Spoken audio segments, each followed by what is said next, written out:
Welcome to the Explore Words, Discover Worlds podcast from Bradford Literature Festival. Long before it became a flashpoint in today's geopolitics, Crimea was the site of one of the 19th century's most consequential wars. This episode revisits the Crimean War, a clash of empires, religion and ambition that saw Britain and the Ottoman Empire allied against an expansionist Russia. Recorded live at the 2025 festival, Dr. Maya Petrovic and Professor Saeed Khan discuss the long shadow Crimea casts over today's war in Ukraine.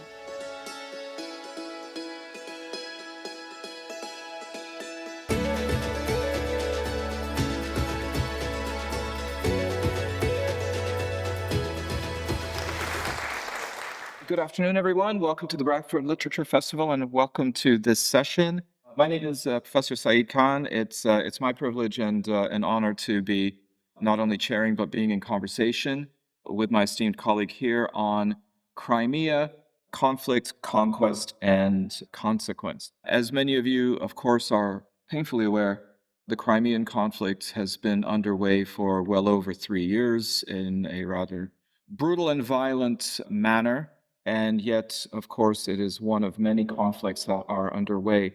As you're aware, at various stages in the news cycle, it seems as though, unfortunately, what's happening in the Crimean Peninsula tends to drop off because either of what's happening in the Middle East, and particularly what's happening in the domestic politics of either here in the United Kingdom, or, of course, in the United States, where it seems like it brings on a new dimension of newsworthy coverage.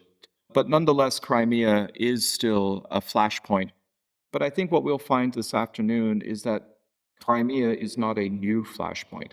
It's not necessarily a function of ideology, but perhaps more geographic or geography that then has framed the centrality of Crimea in the imagination of so many, and unfortunately in the conflicts of so many.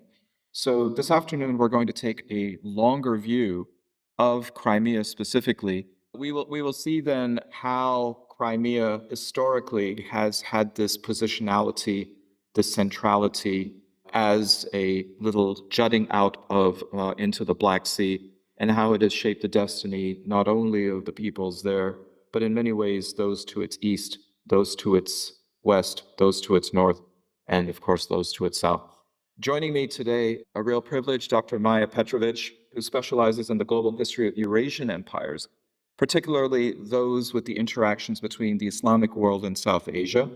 She holds degrees from Hamburg, from Columbia, and from Princeton.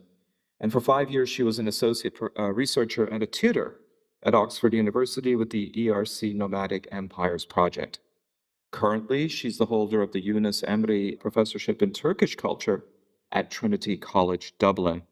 She is also trained in Germany as a psychotherapist and a traditional Chinese medicine practitioner, and has published several academic articles and 2 books of poetry in her first native language of Bosnian, and is currently working on a multi-volume novel about Bronze Age Egypt and Canaan. Multiverse, as you can possibly imagine, with a very eclectic but very interesting set of topics. So take us back then, Maya, into where Crimea fits into this broader imagination sitting just north of the Mediterranean. Okay, lovely. First of all, I wish to extend my gratitude and my feeling of being honored of being here. It's my first time in Bradford, and I thank Saeed Khan very much, and I thank Ella for putting up with me because it wasn't entirely clear this would happen. I also wish to thank my home institution, Trinity College Dublin, and in some ways, most of all, the institution in which I participate, Yunus Emre Institute, with institutes in London and in Dublin. And if you should be so inclined, or if you know people who are interested in Turkish, it's a lovely place to study Turkish and to learn more about Turkish culture. And you can see on this poster their slogan, Turkish Unites. So let's now delve into the matter at hand. And as you have seen, this is actually in some ways an amusing juxtaposition, because if you only saw our names, you would naturally assume that Saeed Khan, that Professor Khan, is a specialist in the Indian Ocean, and that I would be a specialist in Eastern Europe. But in reality, it's a bit more complex than that. So let me start with a somewhat provocative group of statements. Let me talk about debates on whether Muslims belong in Europe. They tend to be very much focused on Northern and Western Europe and on developments of the last 50 years, and seemingly unavoidable debates about refugees, about immigrants, about assimilation. Now, as it happens, I am a former stateless refugee myself from the Balkans, turned American. And in Dublin, I teach a class on Islam in Europe. And I must admit that I experience particularly wicked pleasure when the students realize that at least half of my class focuses on Southern Europe, meaning Al-Andalus, so Muslim Spain, and on long-seated Muslim communities in Southeastern Europe, especially the Balkans, of course. So, to my mind at least, the real question which we're facing, whether in Southern Europe or in Eastern Europe, is not whether Muslims belong in Europe, because they have been in Europe for centuries, but rather, what do you mean when you say Europe? Where does Europe end, especially to its east? And this question has been, of course, been on the mind of most British people, and I admit on mine as well in recent years, because of the manifold consequences of Brexit. Okay, what is the other provocative issue that I will somewhat address? Usually we think about the Crimean War from Western European perspective, again, from a British, from a French perspective. There are many reasons for doing so. I mean, if you look at the importance of the Crimean War, so here is a monograph which I very much recommend on the Ottoman Crimean War, the Ottoman experience of the Crimean War. But here you can see a couple of maps. Why? Why was the Crimean War so important? Of course, we think about Florence Nightingale, but more importantly, in some ways, this was the only general European conflict between 1815 to 1914. Hard to believe, but true. And many of the features that we usually think about as modern appear during this time, as we will see. So we have photographs, we have trench warfare, we have telegraphs, we have an incredible number of people who died, around 700,000 people. We have the development of nursing, as we've seen Florence Nightingale. After the war, there are several important developments. There is the Ottoman Bank. There is a second phase of the Tanzimat. In terms of the UK, of course, I will come back to a few words on the war in a second. We have the Scottish regiments. So these are often the faces that we think of when we think about the war. Now, the photographic evidence, and here is more. This famous painting, I believe, was even on the cover of a collection of Scottish Gaelic poetry that I have. So a collection of Scottish Gaelic poetry from the 19th century, and then they selected this particular image to illustrate it simply because of the importance. All right. So in terms of the location, yes, we think about the Crimea, we think about it from the Western point of view, but can we change that perspective for a bit? Can we think about it from the point of view of indigenous people? So, who is indigenous? And indigeneity, of course, is a big topic in our day as well, especially in the Middle East. Who belongs to a land? Who gets the right to stay? Who gets the privilege of leaving, and so on. So I would like very much to focus on the Khanate of Crimea. This is a political entity which existed from the early 15th century until the conquest by the Russian Empire in 1783. And this Khanate was largely independent in terms of its state structure and in terms of its foreign policy, but it was also closely tied to the Ottoman Empire for a long time, from 1475 until 1774. And this is reflected in the fact that some of the major Turkish historians of modern-day Turkey are actually of Crimean Tatar origin. This includes such renowned names as Halil İnalcık and İlber Ortaylı. Now, these images that you see here actually are depictions of Crimean Tatars in the aftermath of the war, and they fit a larger theme of European curiosity about exotic lands. So you see a lot of depictions of women in particular, and a lot of focus on clothing. This fascination with Crimean Tatars as one of the unknown European others continues into our day. So, for instance, here we have the Jamala, who is the Crimean Tatar winner of Eurovision in 2016, was it, I believe? Yes, and she was singing the song largely in English with brief moments in the Crimean Tatar language. Said Khan will perhaps have a little more to say about this, but one of the interesting features of modern Ukrainian culture is that unlike the earlier periods, let's say unlike the 17th century, when there was very much antagonism between Slavic speakers and Crimean Tatars, for reasons that I will explain in a moment, in contemporary Ukraine, there is a great sense of idealization of Crimean Tatars as a component of the Ukrainian nation that was somehow lost. So it signifies all kinds of things. It signifies nostalgia, it signifies connections across the Black Sea with the Ottomans, it signifies the injustice of the Russian imperial impositions as well as the Soviet order. And again, you will hear a bit more about that.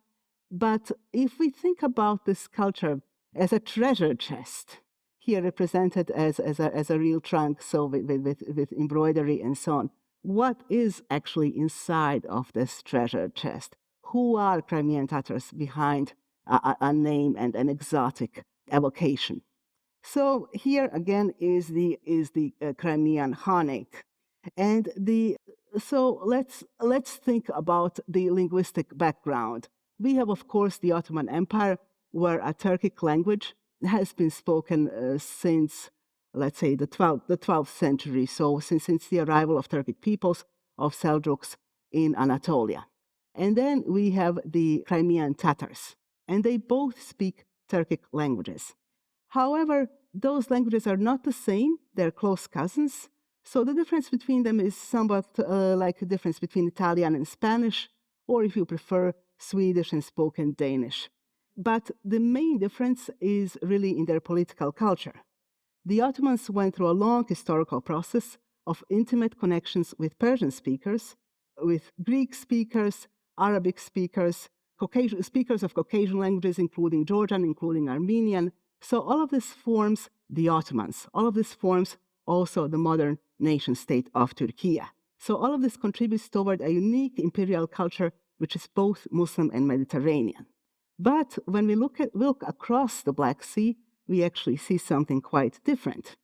So the people who lived in the Crimean Khanate, they were also Sunni Muslims, just like the majority of Turks of Anatolia. And their language also belonged to a Turkic family of languages, but their imperial culture came from very different roots. It found its origins in the Chinggis Khan conquests, so Chinggis Khan of Mongolia. Of course, we all know about him because he and his successors established the largest continental empire into our times. Mongol conquest of this area is inextricably connected with the Kievan Rus. So this was blazingly fast. They started moving into Western Eurasia in the 1220s. Then they conquered Kiev in 1240, moving into Poland, moving into Hungary soon afterwards. They did not hold Central Europe for very long, of course, but the Mongol rule was very significant in terms of Russian and Ukrainian history, because Russian princes continued paying tribute to Mongol states until about 1480. Of course, everyone is fascinated with the Mongols. It was one of my favorite classes at Columbia University, because when you entered it, it was taught by this wonderful person who was Jewish from Egypt. But then in the audience, you would find everyone from, leatherman with 1,000 piercings to pleasant young ladies whose parents worked for the United Nations, to elderly members of the community who were over 80 years old. So it was in many ways, in terms of the audience, in terms of the composition, the most fascinating class that I have ever taken. So yes, everyone likes to think about the Mongols these days and the nomads. But in terms of this place, in terms of Crimea, in terms of the way in which Crimea came to be, there was constant quarrel among the Mongol elite, and then the Eastern European lands ended up forming a chunk of the empire, so the so-called Golden Horde, or the Ulus of Juchi, Genghis Khan's first son. This large territory lasted for some 2 centuries, but so you can see it here, Khanate of the Golden Horde, pretty central on the map. It lasted in some form for 2 centuries, but because of internal dissent, it fragmented into several smaller states over the course of time. And now, even though the Crimean Tatars emerged out of this Mongol and Chinggisid political culture, so originally not Muslim at all, they came to be largely Turkish and Muslim in character. Of course, other post-Mongol states were similar. So here we can see this area, this entire steppe. Western Eurasia converted to Islam, Eastern Eurasia converted to Buddhism, and this also gradually created many differences between those Mongol speakers and Turkic speakers who intermingled in this area. But what made Crimean Tatars truly unique was their geographical position, because they were at the very margins of the Mongol realm, yet they were associated with the sea as much as they were associated with the steppe. When you take classes about the Mongols, one of the things that you learn is that it took them a very, very long time to conquer places, such as there is an island off the coast of Korea. They did not like crossing it. They had a lot of problems with crossing the Indus. So they had a natural aversion towards crossing large rivers and seas. They eventually overcame it, but it took some time. So in that particular respect, the Crimean Tatars are unique because they belong to the peninsula of Crimea, they belong to the hinterlands, and they draw both upon the rich Ukrainian steppe and upon the wealth of the sea. And in that respect, they resemble much, much earlier cultures. I regret that I didn't include a slide, I simply didn't think about it, of their nomadic predecessors. So if you look at the antique period, we will hear about the Scythians, about their famous gold. A few years ago, there was a significant exhibition in London about the Scythians. So if you have the time, take a look at their heritage as well, because it is very much pertinent long term. But with the joint shock of COVID and the Russian military push into Ukraine in 2022, many people became suddenly aware just how much the world, especially the Middle East and parts of Europe, were dependent upon the smooth production and distribution of grains from the Ukrainian steppe. Crimean Tatars, strangely, could endure for entire days on horseback without consuming much grain at all. And this is something quite particular to most nomadic cultures, that they usually do not produce grain. This is where they enter kinds of symbiosis with sedentary peoples because they need grain.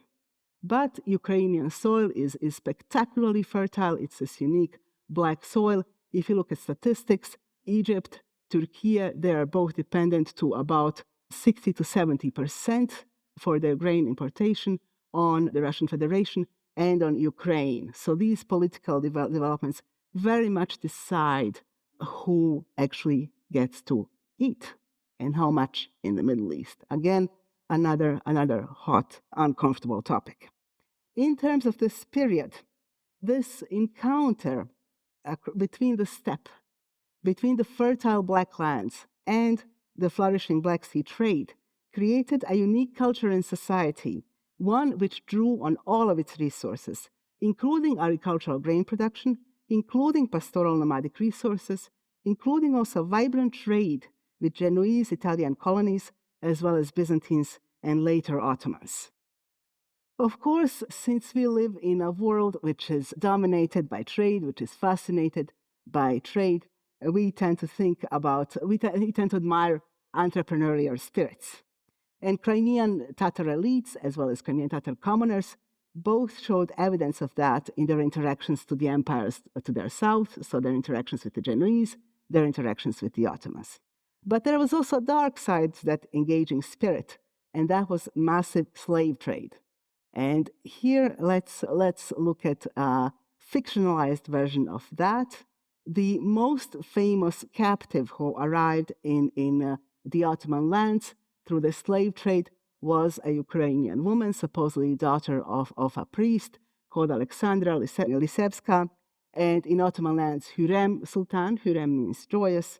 She made it to Istanbul as one of the many slaves, and then her career was quite spectacular because she became the main concubine and later the only wife of the most powerful Ottoman Sultan, Suleiman the Magnificent. So this is mid-16th century. And some of you will have heard of the Magnificent Century. So this is a spectacularly popular Turkish production focusing on her life and times. And watch it if you get the chance. So you can see there is a lot that is fascinating when we take a closer look at Crimean Tatars. Here are a few more images. So here you have a stamp depicting Roxelana or Hürrem in Ukraine. This is a statue. Below is a statue depicting her in what is supposedly her hometown. Here is her tomb. This is in Istanbul, so she's not buried with the Sultan, but she's buried in the same complex, so the Süleymaniye complex. And this is a depiction of a Crimean Tatar princess. So she is depicted as more free-spirited, horse riding. You have this entire idealization of independent and strong Turkic women, steppe women. So you can see there is a lot that is truly fascinating when we take a closer look at Crimean Tatars. The ruling class derived its descent from Genghis Khan, and for a long time they received regular tribute from the Polish king, from the Muscovite Tsar, consisting of cash, of costly tributes, especially furs, which just like Kashmiri shawls, were so valued in Istanbul that it was possible to buy an entire house for only one of them. Additionally, Crimean Tatars sent their sons to the Ottoman court to be educated there, and many of them served in Ottoman military campaigns, whether in Iran or in Eastern and Central Europe. While much of the land was owned by 4 ruling Tatar clans, there was also a significant number of free farmers, some of which were Turkic, others were Slavic-speaking, and this is how a complex culture of both clashes and peaceful interactions emerged across the steppe. And I will not delve very deeply into it, but it is truly a fascinating topic because what we realized is that the Cossacks of Ukraine and Crimean Tatars were mirroring each other. Many Tatars were born to Slavic-speaking Christian mothers. Many Cossacks also engaged in similar opportunistic raids, in plunder, and they married Turkic-speaking women. They had children with them. So we have 2 fascinating sides of the same coin. Repeated defeats of the Ottoman armies in Eastern Europe led to 1700 Treaty of Istanbul. This is when the tide starts turning against the Crimean Tatars. So we have the Polish king and the Russian Tsar who stopped paying their tribute to the Tatars. And the Cossacks occupied the important fortress of Azak or Azov. The result was an economic and social crisis throughout the century. The ruler of the Tatars had been educated in Greece and in Venice. He had tried to implement European military reforms, but in the end the Russian Empire prevailed, so Crimea was annexed fully to the Russian Empire in 1783. There was a first wave of migrations to the Ottoman Empire. This was followed by a second one a few decades later as a consequence of the Crimean War. So with the Crimean War, of course, this is a war which lasts from 1853 until 56. And as I mentioned before, we have several places where this war takes place. It starts out actually in the area of today's Romania and Moldova. And the pretext is a quarrel between the Russian Empire and the French and the English over Jerusalem specifically. And then that extends into who is going to be the protector of Christians in the Ottoman Empire. Perhaps surprisingly to us from our current point of view, the British Empire and the French side with the Ottomans against the Russians. So we have all of those different fronts. We have the front in Romania, in Moldova. We have an Eastern Anatolian front in the city of Kars. We have complete collapse of the Ottoman fleet, which is attacked by the Russians in the city of Sinop and destroyed within a matter of a day or two. And then we have finally the arrival of the British, French, and Ottoman troops to some extent in Crimea itself, in the Russian port of Sevastopol, which is then conquered. And in a certain sense, the game resets to what it was before the war, and in other senses, the world has irrevocably changed. And so we actually have a second flood of people, of Crimean Tatars, coming into the Ottoman Empire. And throughout the century, they will be joined by other Muslim populations from the Caucasus, because there is very much this Russian imperial ideal of shuffling people around if they are accused of treason. And this is something which we face in the 20th century as well. So we have one of the fastest deportation operations in human history. This occurred in the 1940s, so 1944. Crimean Tatars, or most of them, the large majority of the population, they were exiled by Stalin to Central Asia, especially to Uzbekistan. They were accused of collaboration with Nazi Germany. Almost half of the deported population died as a consequence of this drastic move. It was only in 1989 that they and their descendants were allowed to return to Ukraine. Most diasporan communities, which you see here, most diasporan communities are still scattered across Central Asia, Turkey, Romania, Bulgaria, to some extent Ukraine. They have lost their language, but its cultural importance remains high. So in Turkey, we have a long-established society of Crimean Tatar culture, and they in fact publish a bilingual magazine. So in that respect, it is very similar to the fate of Scottish Gaelic, which is still a living language, still an alive language, but also a heritage language. So very much at the edge. Okay, so let me just add a few cultural matters, and one of them is the Ottoman fascination with Tatars as a whole. And Ottomans, contrary to what you might assume, did not particularly like Genghis Khan and his descendants. They had their cultural narrative had been taken over from the mainstream Abbasid narrative, from the classical Islamic times, with the destruction of Baghdad in 1258.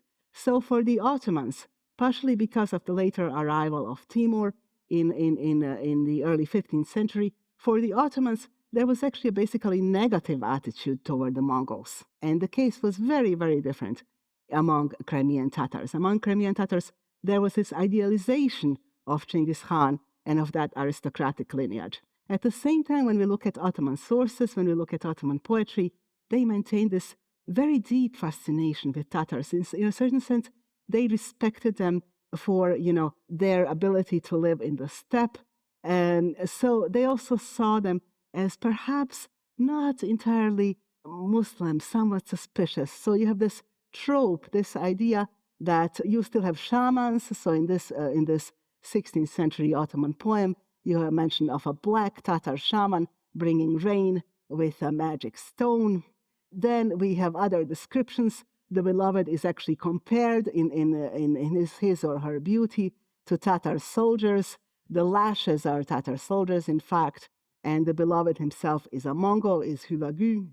So the way that Ottomans refer to this culture, the significance that the culture has for them, it is really complex. And again, the deeper you go into it, to realize just how many different strands they are.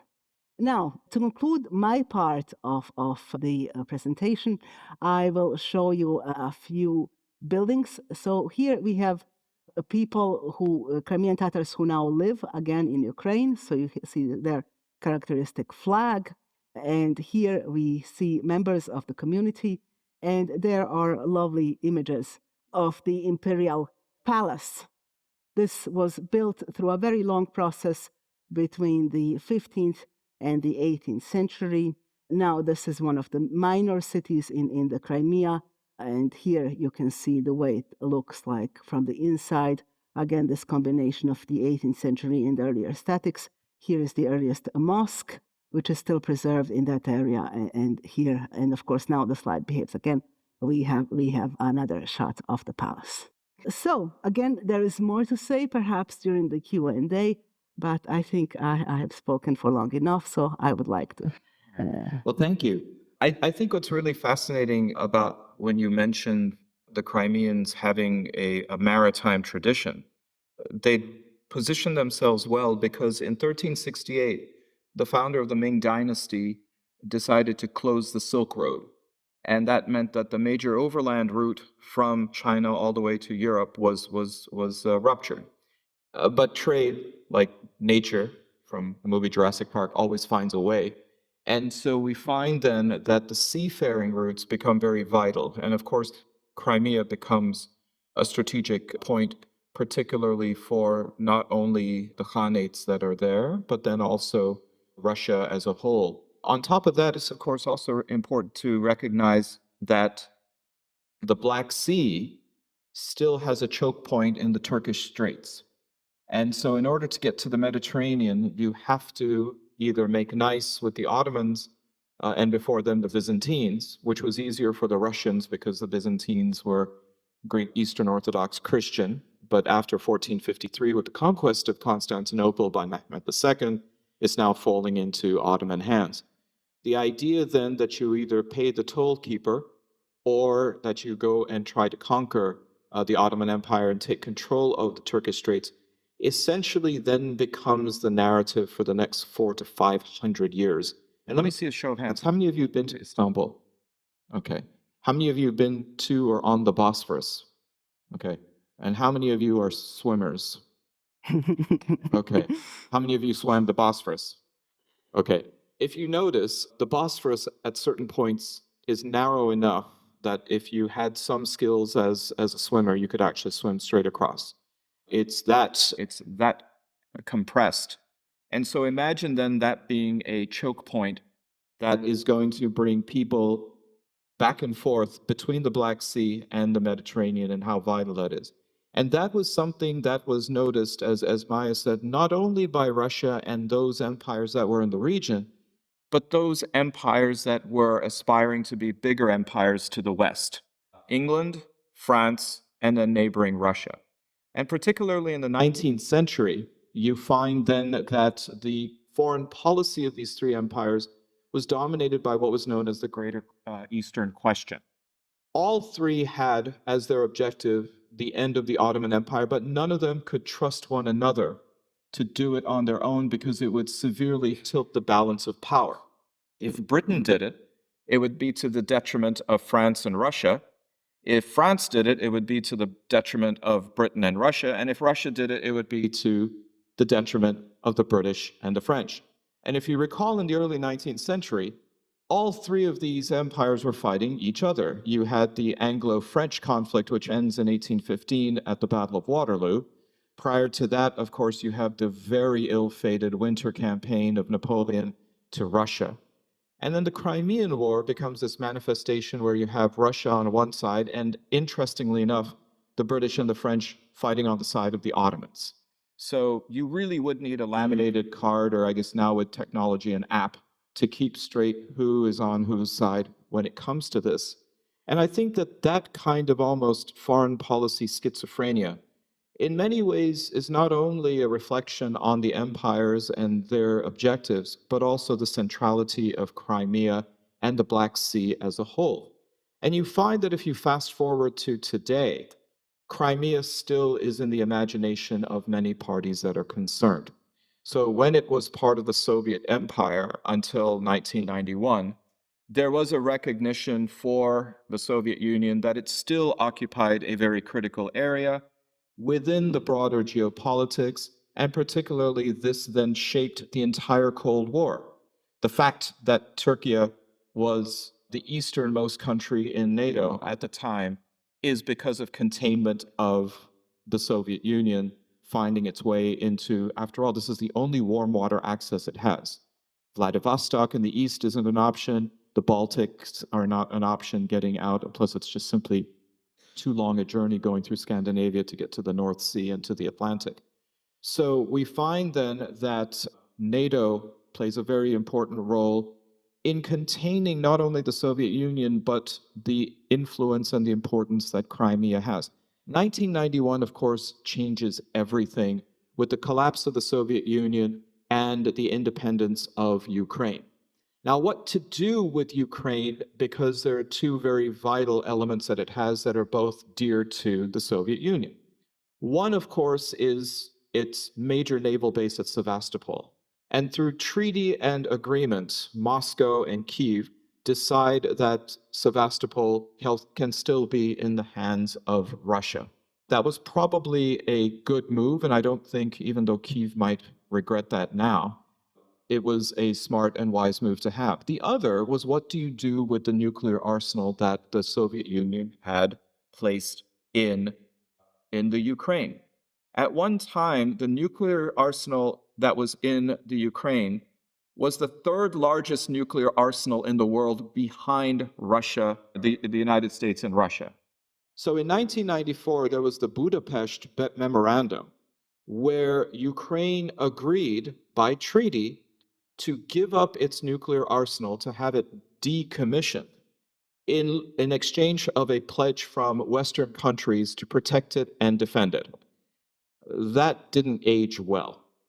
Along with that, there was, across the 1990s, a kind of a fervor and a frenzy in Western countries to, perhaps not vindictively, go after the former Soviet Republic, but certainly take on the opportunity to embrace not only former Soviet republics, but also those countries which were on the outer ring, what would be known as the Warsaw Pact.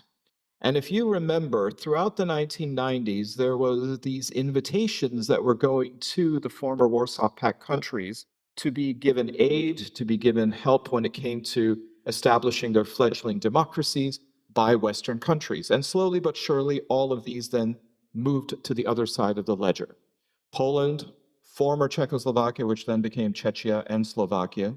East Germany, of course, was absorbed and reunited with West Germany.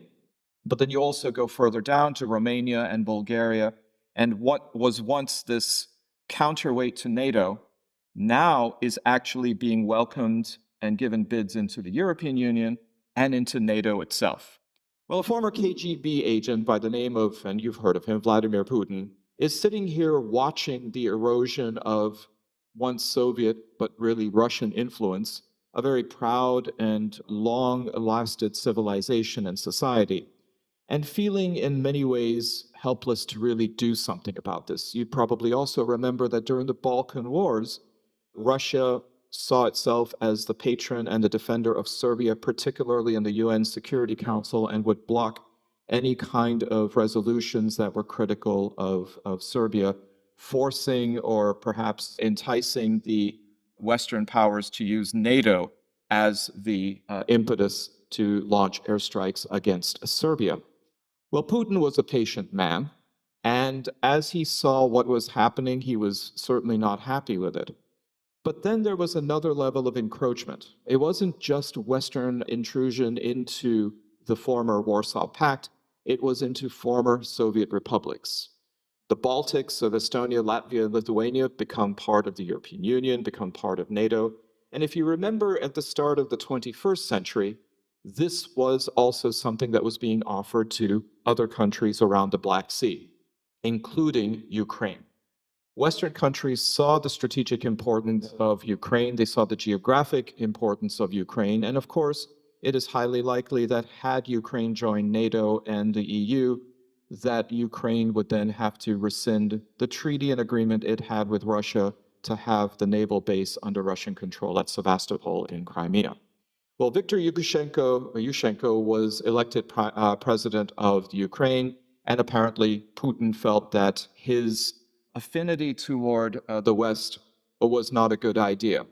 Now, I'm not saying, because I don't know for sure, but if you recall, Yushchenko had a change of at least complexion.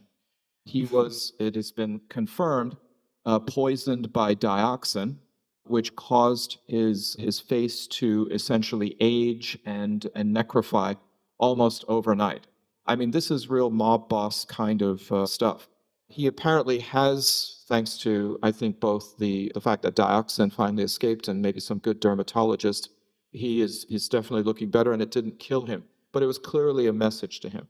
Similarly, we found that when Ukraine was leaning toward joining EU and NATO, Russia simply turned the spigot off in 2005 to its natural gas, and Ukraine almost froze to death.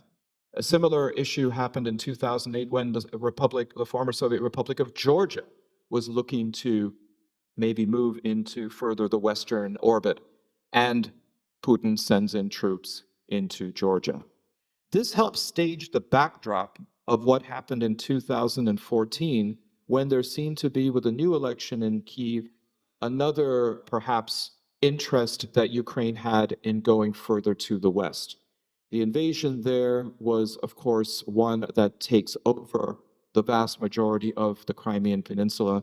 And we find that 3 years on, or actually 3 years ago, Putin makes another push in this direction, emboldened by what he sees as Western ambivalence or perhaps Western reluctance to counter Russian expansion into many parts of the Eastern Mediterranean, including into Syria.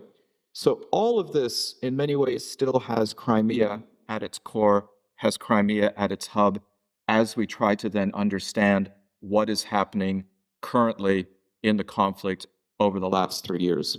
With that, I'd like to open up, thank you, the questions for you in the audience. I know that we have covered a lot of territory, both chronologically as well as topically. So we are going to have some roving mics still around. So if you would mind just raising your hand and just introducing yourself to us with whatever question you have for either of us. Thank you. Where can you find more information on this? As in, what sources would you recommend in terms of reading and also listening as well? Thank you. Okay, Maya, I think that's probably a question for you on source material that you could recommend. Yeah, I unfortunately do not have. I should have brought my computer. You would have seen more materials there. But this again is a book which I very much recommend, and I am aware that most Braille books that their prices are quite hefty. So this is one way to access the Ottoman view on things. Another work which might be very helpful in terms of the Ottoman Empire at large. There are two authors. One of them is Gabor Agoston. He's a Hungarian who specializes in Ottoman history. So this is called an encyclopedia of Ottoman history, of the Ottoman Empire. And I believe that should be affordable. So if you look around, Encyclopedia of the Ottoman Empire is one volume. It should be, somewhere between 30 to 50 pounds, so not as exorbitant as the Brill books. And that one has the particular advantage of including a lot of Eastern European locations, because one of the authors is Hungarian, is a specialist in Eastern Europe. So whenever I teach classes which involve Ottoman engagement in Central Europe, Eastern Europe, it is one of my first points to go to. I would also recommend books on Ottoman history by Stafford Shaw. He does a really good job, particularly at this period. I know a lot of books on the empire per se focus, of course, on the sultans and their idiosyncrasies. I mean, you mentioned Roxolana. What was not mentioned is Roxolana had Suleiman's grand vizier and essentially his surrogate father, and Suleiman's favorite son and heir apparent, Mustafa, both strangled to death because she saw them as a threat to the ascension of her son to become then the sultan and the successor to the father. And it was really not about the son. What she wanted was the most vaunted position within the Ottoman royal court, which was being the mother of the sultan. The Valide Sultan was the most powerful person within the Ottoman court. So there's definitely some reality television intrigue that's going on there. But I think you're going to find, as Dr. Petrovich mentioned, that there is now a lot of Turkish scholarship that is emerging. And I think that you'll find that to be both accessible and, especially if you get it from Turkey, relatively inexpensive. A lot of the other archival work, of course, is either in Ukrainian and Russian. And I don't want to profile you, but I'm imagining those aren't familiar languages with you. Okay. I should add, when it comes to Hürrem, because the series was so wildly spectacular and popular in many countries, including the Balkans. It contributed to the rapprochement between Serbia and Turkey because there were so many viewers who were fascinated with this history. So there are actually biographies of Hürrem. One biography is by Leslie Pierce, a renowned American historian. There is also a biography by a Ukrainian historian. Her name escapes me, but it was actually even translated into Turkish. So this is actually now becoming a flourishing. It was somewhat embarrassing when I was in graduate school to study this topic, but this has now become a very, very big topic, precisely because of the uniqueness of the situation. And this is actually Titian or one of his students. So this is the way that they imagined Hürrem or Roxelana. Supposedly, she had red blondish hair. This was part of her appeal. But we also shouldn't forget, it seems that Suleiman himself, that his mother was Crimean Tatar. Some dispute it, some argue for it. So there is actually a connection from two sides of the Black Sea in their eventual marriage. And this is probably also what appealed to him, on a certain level. I think we had a question over there first, and then, you got Mike. Okay. This may be an impossible question to answer, but what does history tell us about the likely outcome of the war in Ukraine? Nothing.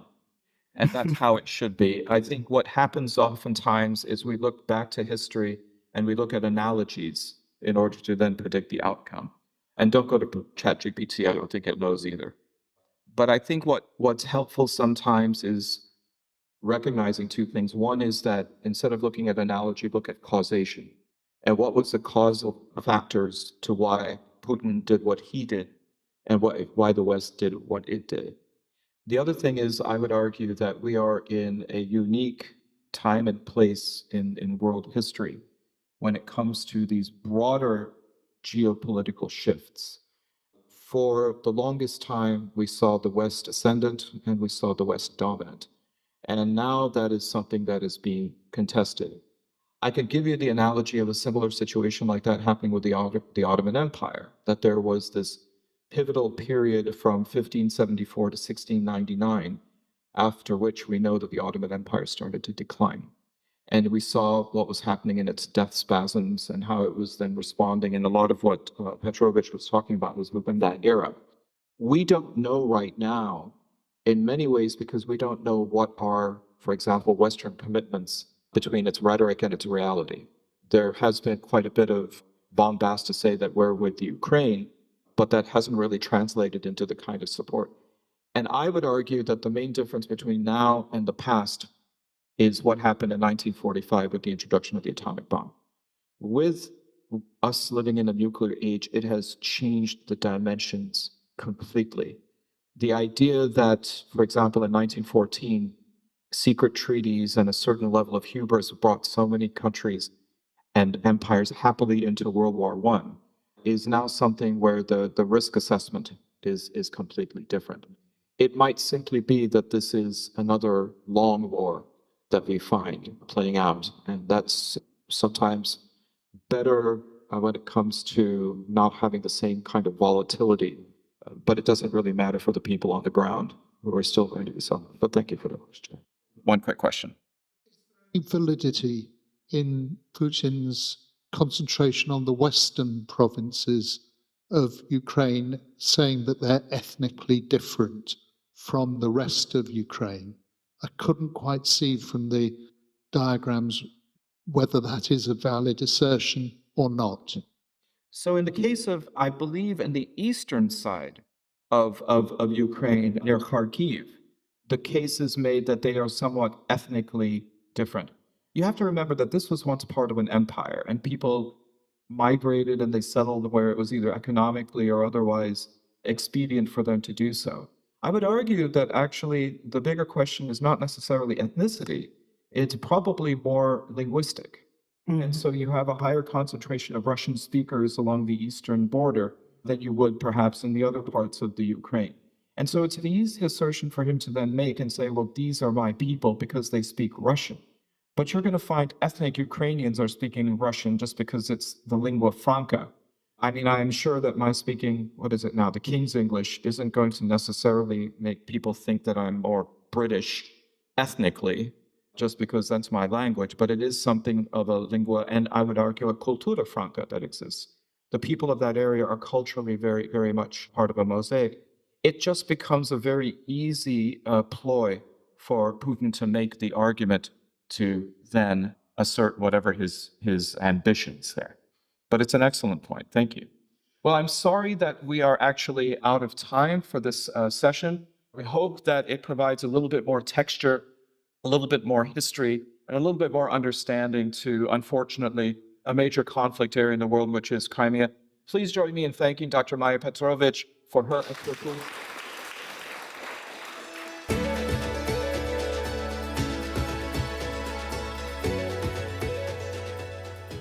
Thank you for joining us for this episode of the Explore Words, Discover Worlds podcast with Bradford Literature Festival.